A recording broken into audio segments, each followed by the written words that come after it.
Buongiorno e ben ritrovati con il TG Flash di News Sicilia. Le prime piogge stanno già interessando tutta la Sicilia. Dalle prime ore di oggi è stato proclamato il livello di allerta meteo arancione preallarme in tutta la nostra isola. Attese per 24-36 ore precipitazioni a tratti anche intense su tutto il territorio della regione siciliana.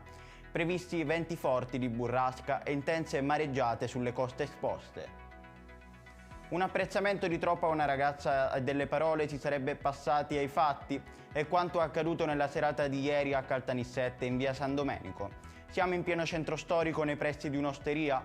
Qui 4 uomini avrebbero iniziato a litigare per delle parole di troppo che sarebbero state rivolte ad una giovane. Il bilancio è di un morto colpito da un fendente alla gola e 3 feriti, di cui uno grave. Scontro frontale lungo viale Cavaleri Magazzeni ad Agrigento. L'incidente ha coinvolto un'auto e un camion cassonato. Ad avere la peggio l'uomo alla guida della Toyota Yaris, un 48enne disabile, rimasto incastrato tra le lamiere del mezzo, estratto grazie all'intervento da parte dei vigili del fuoco e finito al pronto soccorso dell'ospedale San Giovanni di Dio.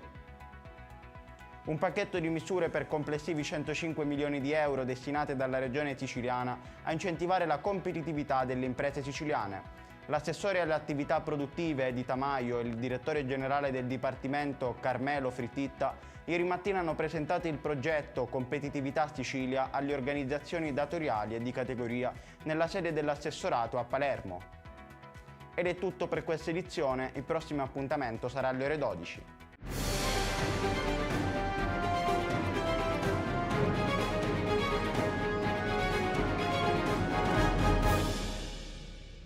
Procar, centro assistenza autorizzato BMW e Mini, adesso anche BMW Motorrad, via George Marshall 7, Mister Bianco, Catania.